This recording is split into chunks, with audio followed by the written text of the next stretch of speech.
마이너스 상황은 오래전부터 발생이 됐었고요. 그러다 보니까 지금 직원 3명 중에서 2명은 나가고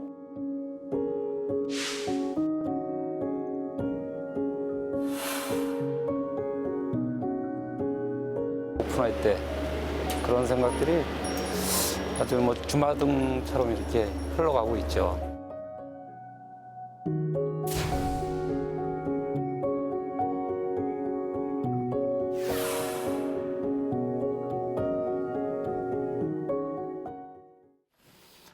네, 이어서 코로나 상황 김성환 평론가와 짚어보겠습니다. 어서 오십시오. 네, 안녕하세요.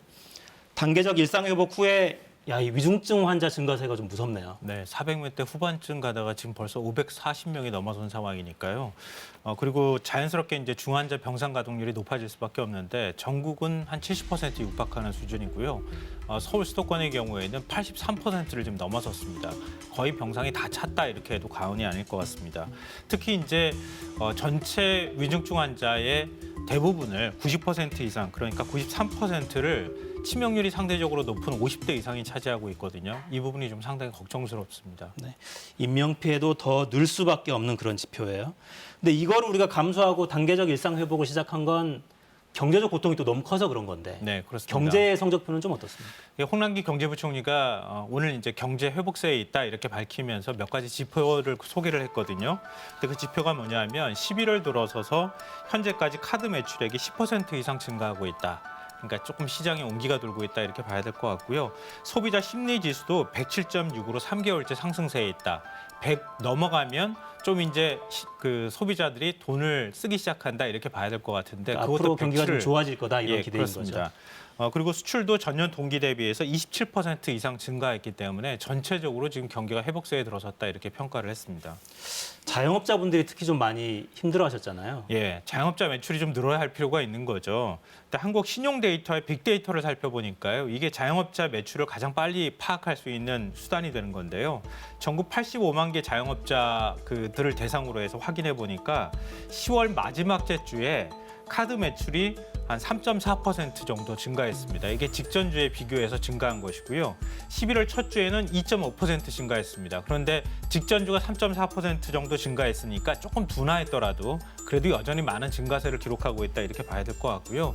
요즘 직장을 중심으로 해서 회식을 많이 하기 시작했잖아요. 그래서 주전 매출이 37%가 껑충 이렇게 뛰는 현상이 나타났고요. 뷔페, 수산물, 한식 뭐 이런 이제 음식 전문점을 중심으로 해서 한 7에서 한 10%씩 매출이 올라가고 있는 상황입니다. 네. 단계적 일상회복 후에 우리 일상이 정말 어떻게 달라졌을까? 실제 삶의 현장을 좀 보겠습니다. 이 사사건건에서는 지난해 자영업자나 문화계 종사자들 연쇄 인터뷰 진행했었는데요. 오늘부터 이분들을 순차적으로 다시 한번 연결해 보겠습니다. 먼저 식당 운영하던 심태섭 씨 연결해 보겠습니다. 선생님 나와 계신가요? 네, 안녕하세요. 네, 안녕하세요. 저희 통화했던 게 작년 12월 14일이더라고요. 네, 그동안 어떻게 지내셨습니까?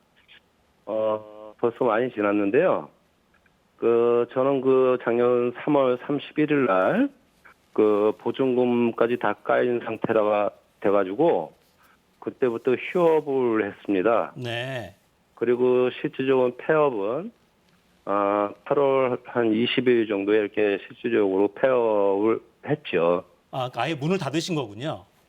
문 닫은 거는 3월 말에 이제 닫은 거고, 사업자 등록증만 유지한 상태가 된 거죠. 네. 네. 폐업 결정하기도 사실 쉽지 않았을 텐데 결심을 하시게 된 계기는 어떤 겁니까?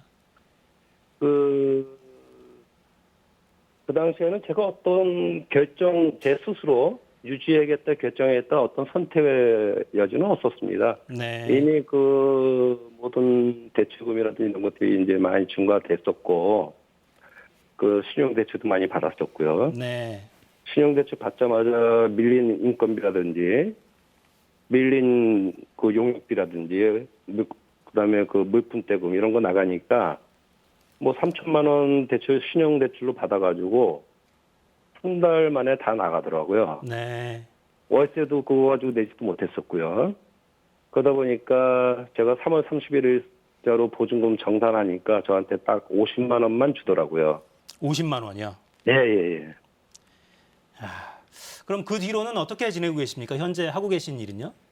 이제 그 뒤로 5월 말경부터 이제 제가 이제 그전에는 그 식당 내에서 생활을 했었는데 5월 말부터 이제 고시원에서 좀 생활을 했습니다. 네.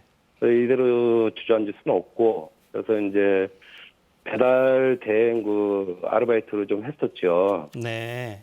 그러다가 뭐 제 실수로 인해서 이제 계단에서 굴러서 좀 타박상 좀 있고 아우, 다치기까지 하셨군요.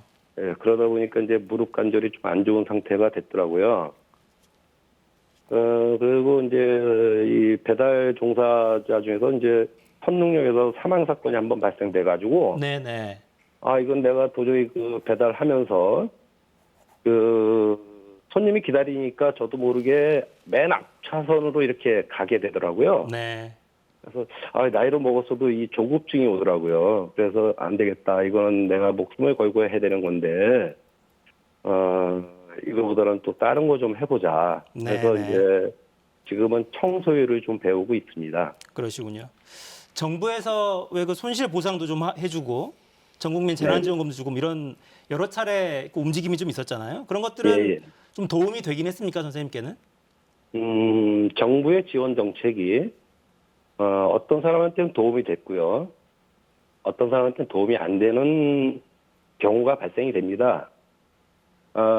정책은 잘 세워놨는데 어떤 그 디테일한 면에서는 좀 부족하지 않았는가. 네.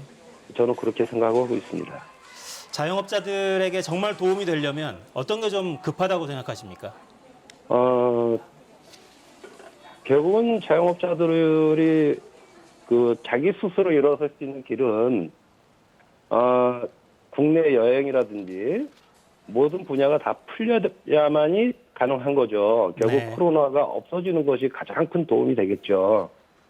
근데 현실적인 면에서는 지금 코로나가 벌써 확진자가 2,700명 오늘 이렇게 되는 것 같은데 그렇게 발생됐을 경우에 많은 기업에서는 이제 또 확진자 나오면 주의를 하게 돼요. 네네. 때문에 정부에서도 자영업자 살려야 되고 또 경제도 살려야 되고 또 기업 측면에서는 직원들이 코로나에 안 걸려야 되고 여러 가지 고심이 많겠죠. 그렇다면 실질적으로 코로나를 위드 코로나가 되지 않고 다시 방역 조치를 제한을 둔다면은 그 자영업자에 대한 손실 보상을 또 충분히 해줘야 되지 않겠는가. 네네. 네, 그렇게 생각하고 있습니다. 알겠습니다. 네, 선생님 여러모로 힘든 상황에서 인터뷰 응해주셔서 고맙습니다. 심태섭 네네. 선생님이었습니다. 네, 수고하십시오. 감사합니다. 이 자영업자들의 타격은 통계로도 확인이 되죠? 네, 그렇습니다. KDI가 보고서를 냈는데요. 그 보고서를 보면 올해 8월을 기준으로 자영업자들의 대출 잔액이 988조 5천억 원. 988조. 예, 1,000조에 육박하는 것으로 나타났는데요. 코로나 이전과 비교해서 한 21% 정도 지금 빚이 증가했습니다. 근데 일반 가계빚하고 비교를 해보니까 일반 가계빚은 13% 증가했거든요. 거의 1.6배 정도 더 빚이 늘어났다 이렇게 봐야 될 것 같습니다. 그만큼 빚을 내서 지금 버티고 있는 상황이다 이렇게 봐야 되겠죠. 네. 조금 전에 심 선생님도 빚을 내서 직원들 월급을 주고 폐업을 했다 이렇게 이야기하기도 했어요. 자영업 구조조정도 심각하게 진행이 되어 온 거죠. 그러니까 코로나19 이후에 고용원이 있는 자영업자의 경우에는 한 6만 명 정도가 감소했어요. 계속 꾸준한 감소세를 기록하고 있는데요.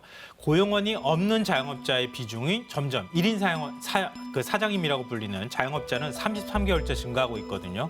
그러니까 직원들을 다 내보내고 혼자서 자영업을 꾸려나가고 있는 그만큼 상황이 어려워지니까 이런 자영업자들이 이렇게 늘어나고 있는 상황이다 이렇게 봐야 될 것 같고요.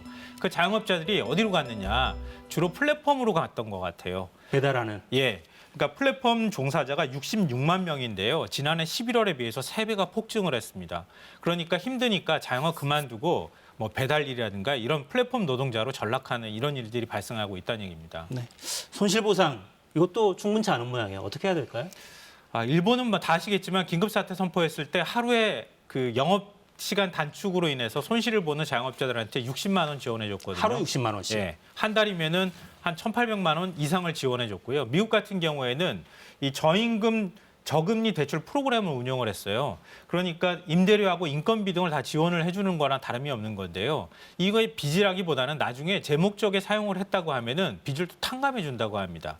독일 같은 경우에는 13억 정도 한도 내에서 75%까지 매출액을 보전을 해줬거든요. 그거에 비하면 우리는 지난번에 그 손실 보상해 줬을 때 58%는 1,000만 원 이하 손실 보상을 받거나 아예 보상도 받지 못하는 이런 게 현실입니다. 그러니까 아직도 손실 보상을 받기까지는 먼 상황이다 이렇게 봐야 될 것 같습니다. 네. 나라는 선진국이 됐다는데 국민들 삶은 왜 이렇게 힘들까요? 방법을 좀 찾으면 좋겠습니다. 김성환 평론가 수고하셨습니다. 네. 네, 저는 내일 돌아오겠습니다. 4시엔 사사건건.